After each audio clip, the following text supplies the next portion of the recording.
Hi and welcome to Teacher Med's channel.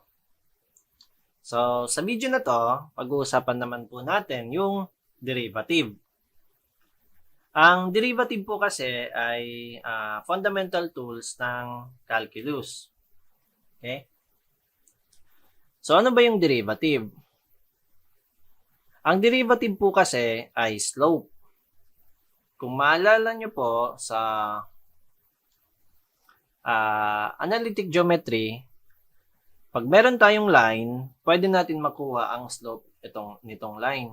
So, di ba meron tayong rise over run. So, ang slope po dito sa point na to ay pareho dito sa point na to, pareho din dito sa point na to, or at any point dito sa line na to ay same po yung slope. Pareho po yung slope nila kasi line po ito. Pero, paano pag ang function natin ay pa-curve? Like itong green na to. Curve siya ganyan. So therefore, ang slope po dito, let's say dito, magkaiba po pati point dito. So iba din ang slope dito pati dito. At any point po dito sa slope na to, dito sa function na to, iba-iba po ang slope nila. So hindi po pare-pareho. So para makuha ang slope dito sa function of x, kailangan dito na po papasok si derivative. Okay? So therefore, ang derivative ng function of x ay slope po ng function na to. So yun po ang derivative. Okay? Example, dito sa point P, ito point P, itong point P ay point x, y. Yan. Ito x, pati y. Ganyan. So, para makuha ko itong slope na to dito sa point P, ang pinaka-easiest way ay mag-project ako ng tangent line. Kasi 'di ba para makuha natin ang slope is mag-project tayo ng tangent line.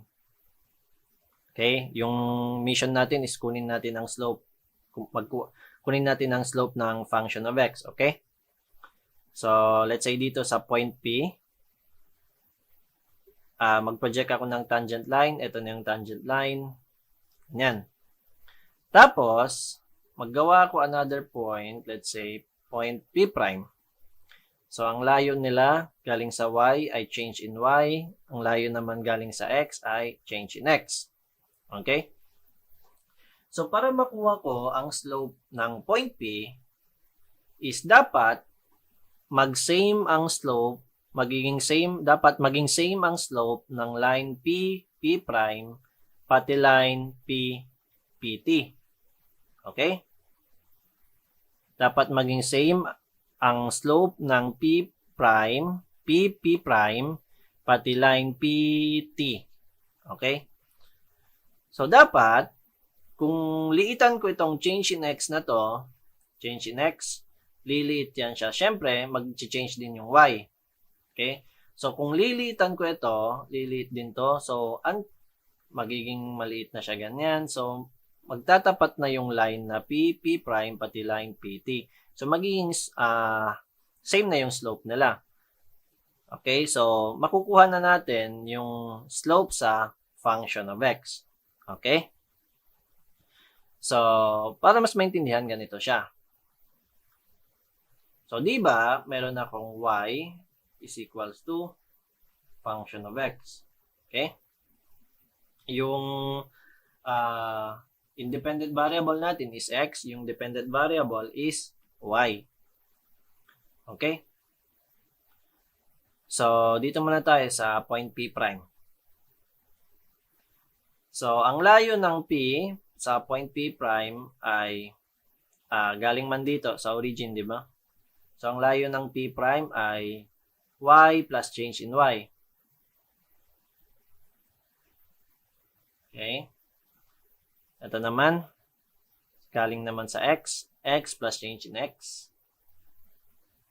So, therefore, function or f of x plus change in x.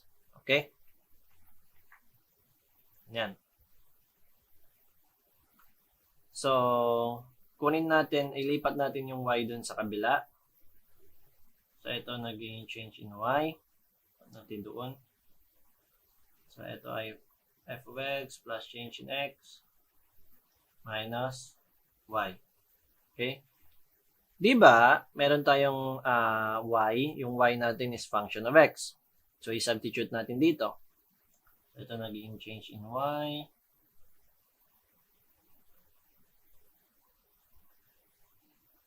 Minus function of x. Okay? Tapos, i-divide natin both side by change in x. So, i-divide ko both side by change in x.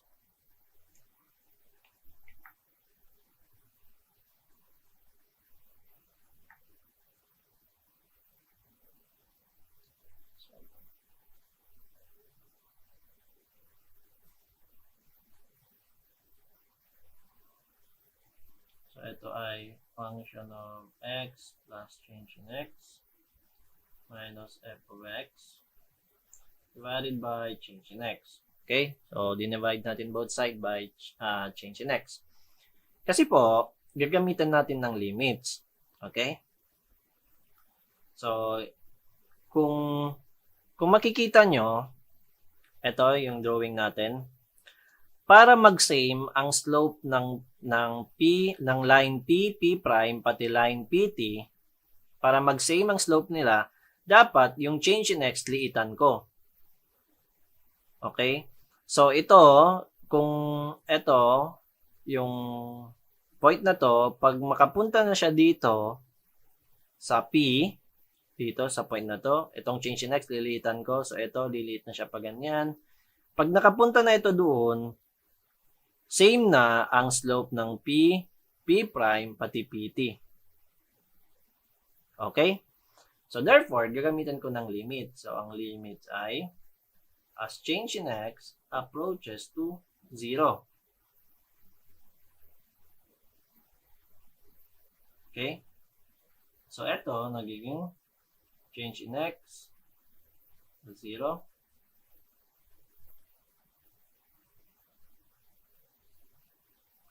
Ng f of x plus change in x minus f of x change in x. Ngayon, pag yung eto, di ba meron man tayong change in y over change in x? So, pag yung change in of x natin approaches to 0, yan na po yung derivative natin.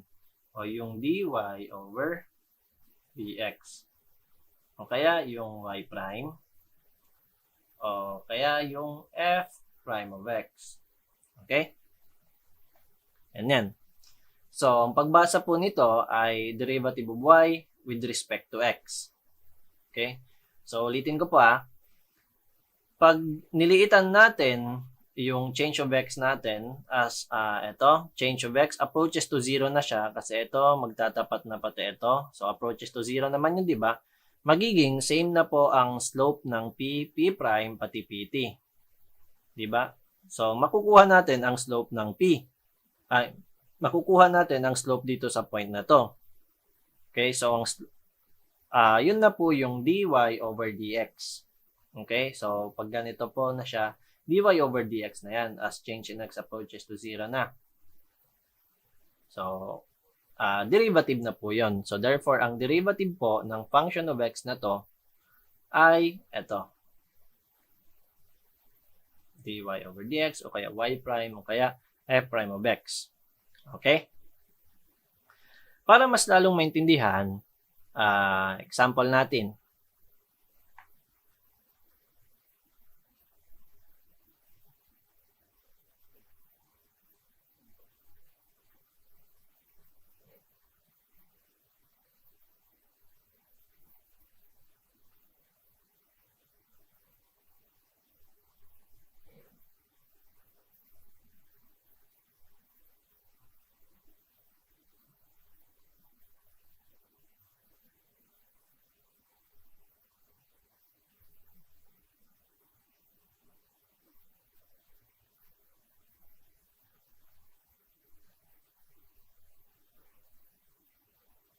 Okay. Differentiate the function y is equal to x cubed minus 2x. Okay? So, di ba, yung first step po natin kanina ay, di ba, meron tayong y is equals to function of x, f of x. So, ang f of x natin po ay itong x cubed minus 2x. So, ang first po natin ginawa natin, di ba, ay mag-add tayo ng change in y, pati sa x naman, mag-add tayo ng change in x. So, dito, ganun din po yung gagawin natin. So, natin nilagay. Mag-add muna po tayo ng change in y pati change in x. Oh. Ito pala, di ba? So, nagiging x plus change in x cube minus 2 times x plus change in x. Okay? So, nag-add po tayo ng change in x sa x. Dito din. Pati change in y sa y naman. Okay?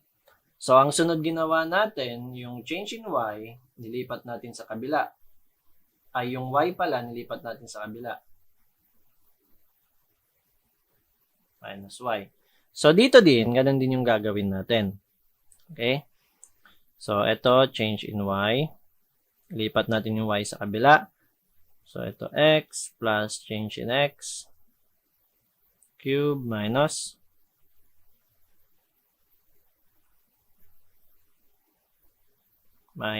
y. Tapos, meron tayong value ng y. Ang value ng y natin, yun na yung x cube minus 2x. So, i-substitute natin dito. So, change in y.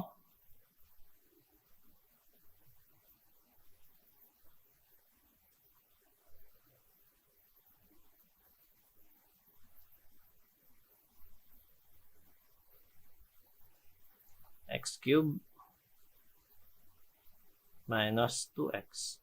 Okay. Okay. Tapos,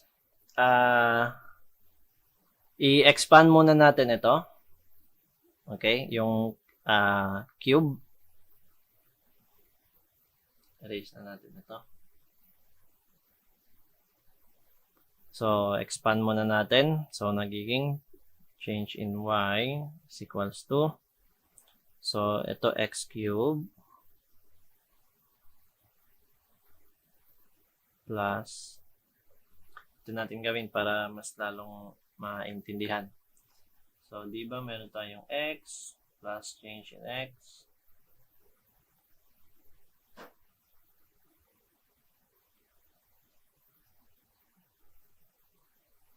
so, ito, multiply ko doon. So, naging x squared plus x change in x.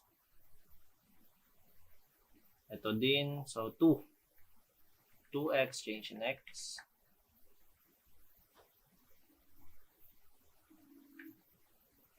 Natin yung bracket. Yan. Para ito, plus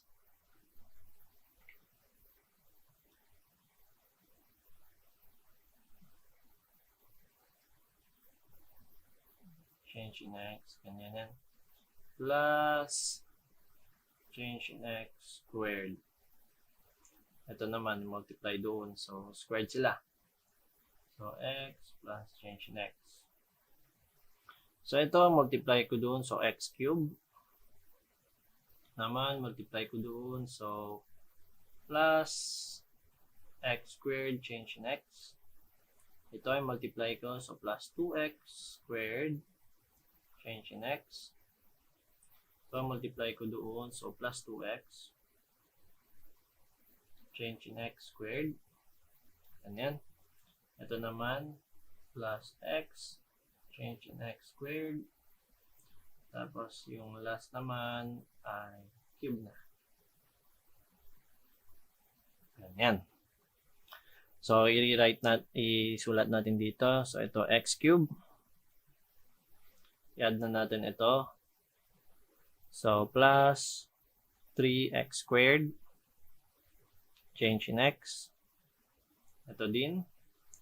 So, plus 3x change in x squared.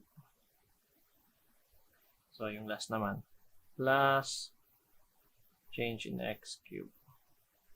Tapos, ito, ilaba, multiply na natin doon. So, minus 2x minus 2 change in x. Okay? Tapos, ito naman, minus x cubed minus or plus 2x. Yan. Okay? So, ito, pwede natin to i-cancel. Pati ito, ma-minus na sila. Ito naman, ma-minus na pati ito. Okay. So, change in y. Is muna natin ito.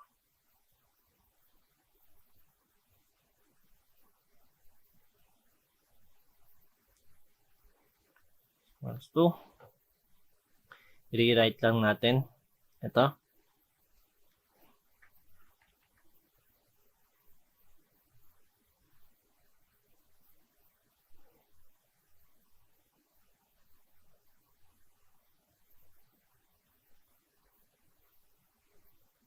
Plus change in x cubed minus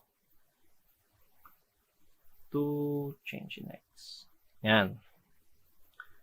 So, ngayon, mag-divide na tayo both side ng change of x. So, ito, divide ako dito ng change of x. Dito din, mag-divide ako ng change of x.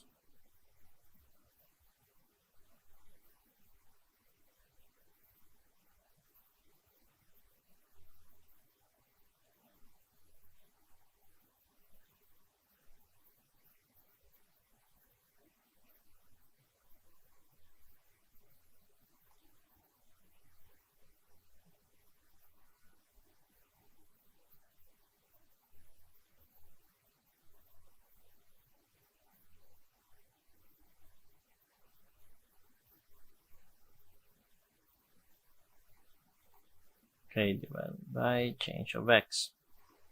So, i-divide ko muna.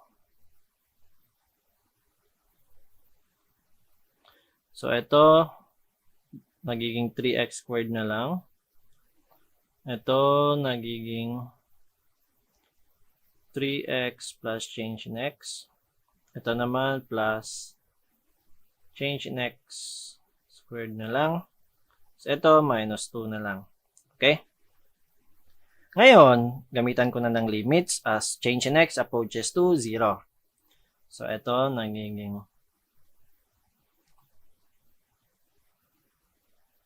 approaches to 0. So, change in y over change in x. So, ito na yung derivative natin. So, pwede nating tawaging derivative of y with respect to x. Okay? O kaya y prime. O kaya f prime of x. Okay? So, as change in x approaches to 0, so ito nagiging 3x squared. Ito, 3x times 0. So, 0 na ito. Ito din 0 da. So, minus 2 na lang. So, therefore, ang derivative ng y is equals to x cubed minus 2x ay 3x squared minus 2. Okay. So, yun po ang derivative. Another example para mas lalong maintindihan.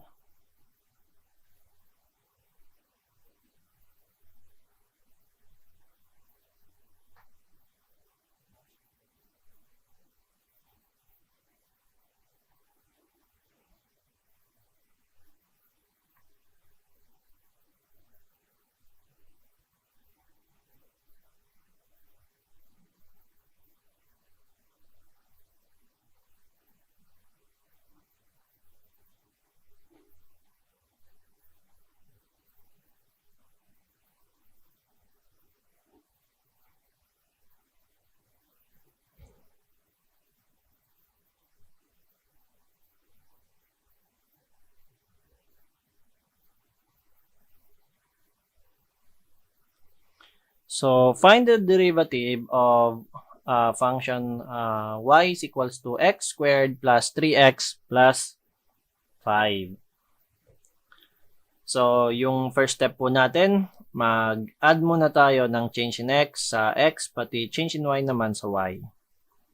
Okay, so ito nagiging y plus change in y equals to x squared. So, x plus change in x squared plus 3 times x plus change in x plus 5. Okay? Tapos, ito, ilipat natin dun sa kabila, yung y. So, change in y.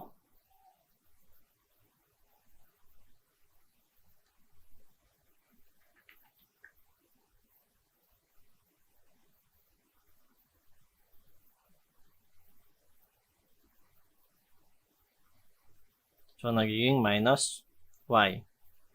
Okay, tapos yung y natin, yung x squared plus 3x plus 5 man. So, i-substitute natin dito. So, change in y.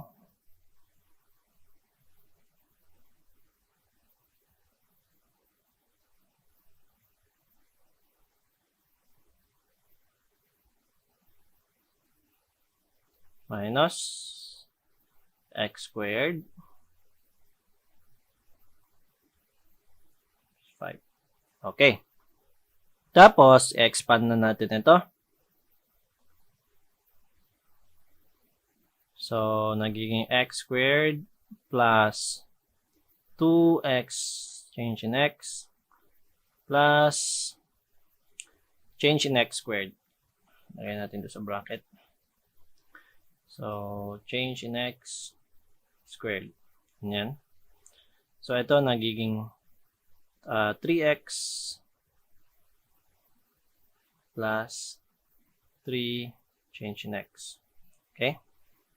Plus 5 minus x squared minus 3x minus 5. Okay.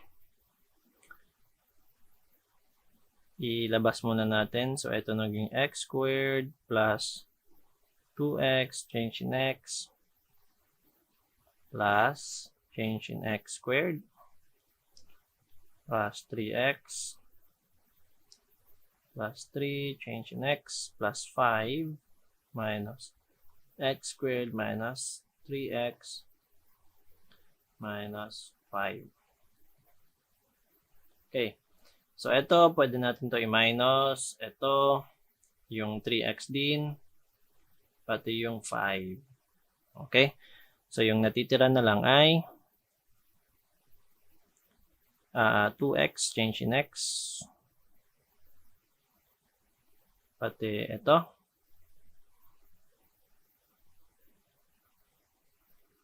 Tapos, yung plus 3 change in x. Okay. Ngayon, mag-divide na tayo both side ng change in x.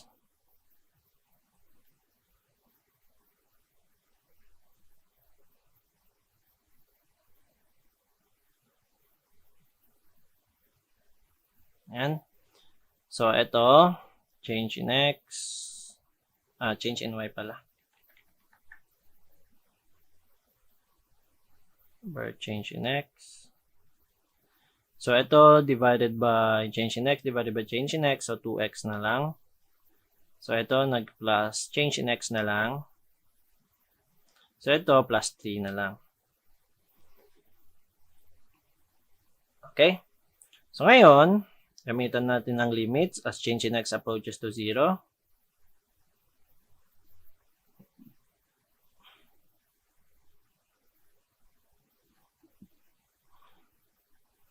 So, ito din. So, ito na yung nagiging function na 2x plus change in x plus 3.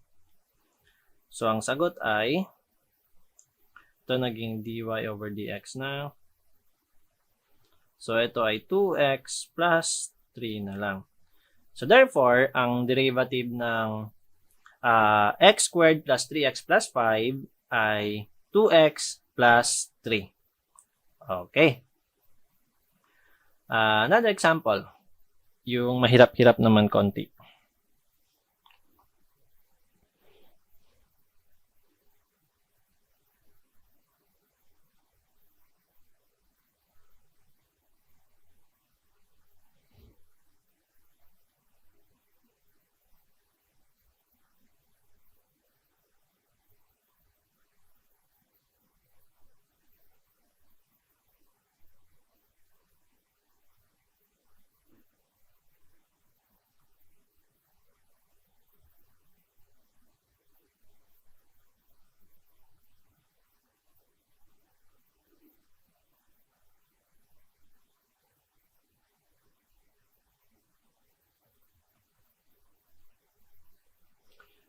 Find the derivative of y is equals to 1 over x minus 2. So, same pa rin sa procedure natin. Mag-add muna tayo na sa x ng change in x, sa y naman ay change in y. So, ito nagiging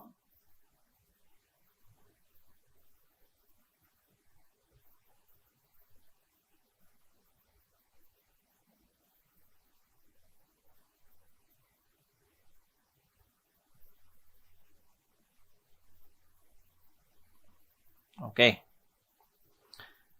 Tapos, yung y, ilipat natin sa kabila. Yun yung second step natin. Tapos, i-substitute na natin yung y. Okay? Diretso na natin.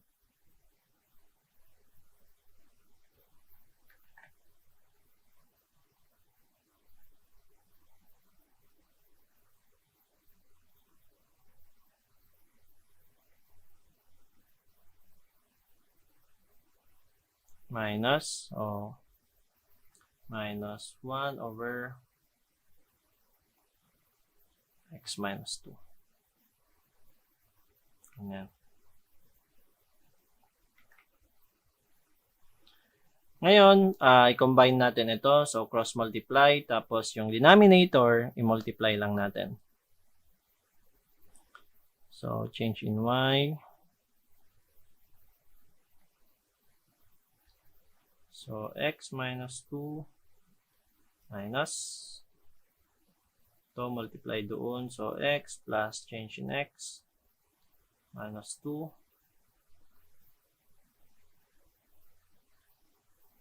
So, ito ay x plus change in x minus 2 times x minus 2.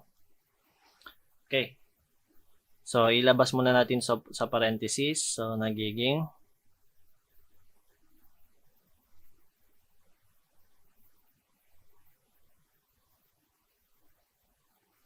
so, kung ilabas natin sa parenthesis, so, yung x, ma-minus na.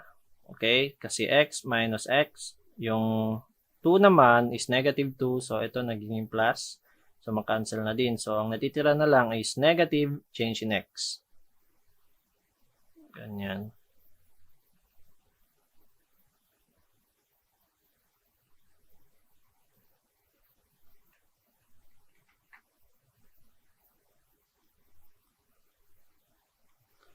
Okay. So, mag-divide na tayo both side ng change in x. So, ito, divide na tayo ng change in x dito. Dito din.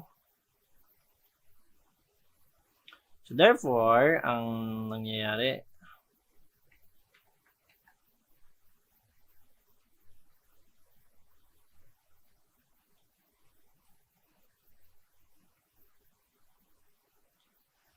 so, negative change in x divided by change in x ay negative 1 na lang.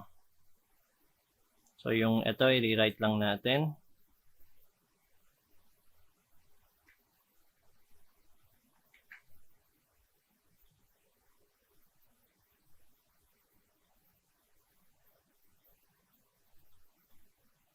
Okay.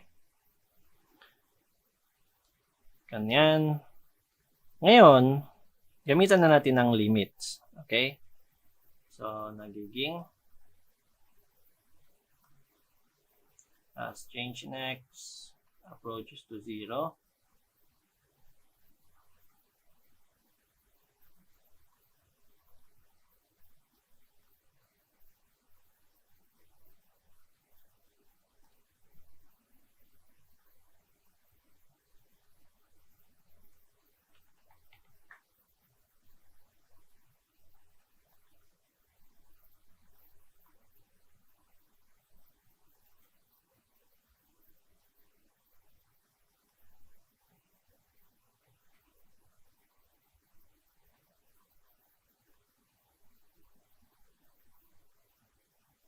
negative 1. Okay. So, ito nagiging dy over dx na. Kaya, derivative of y with respect to x.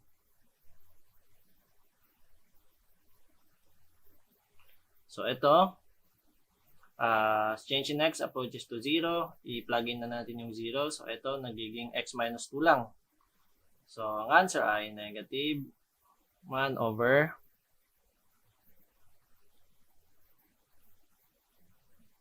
x minus 2 squared. Okay. So, ang derivative ng function na y is equals to 1 over x minus 2 ay negative 1 over x minus 2 squared. Okay. So, tandaan nyo lang po yung mga steps. Yung steps natin sa pag-solve ng derivative. First, mag-add muna tayo ng change in x, pati change in y sa y. Tapos, yung y, ilipat natin sa kabila. Tapos, i-substitute natin yung value ng y.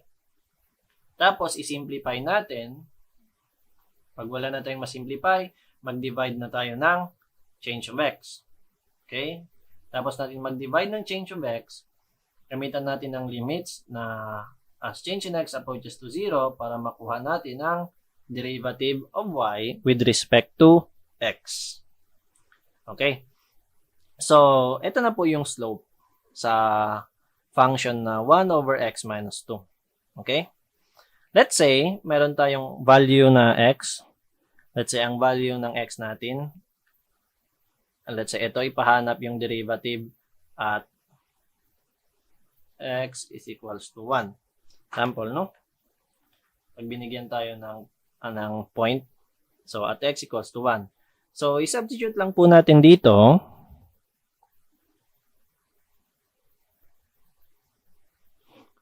So, nagiging at x is equals to 1. So, dy over dx equals to negative 1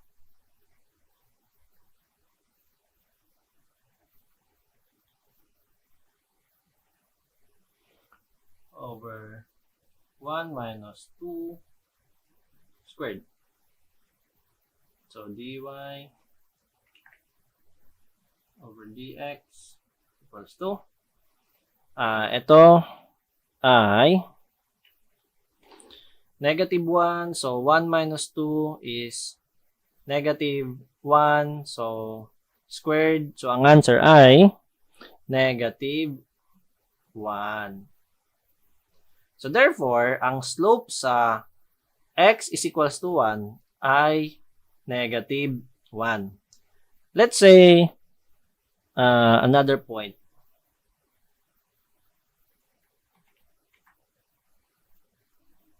X is equals to 3 naman. Okay? So, lagay natin dito. At x is equals to 3. Therefore, dy over dx equals to negative 1. Ito, 3 minus 2 squared.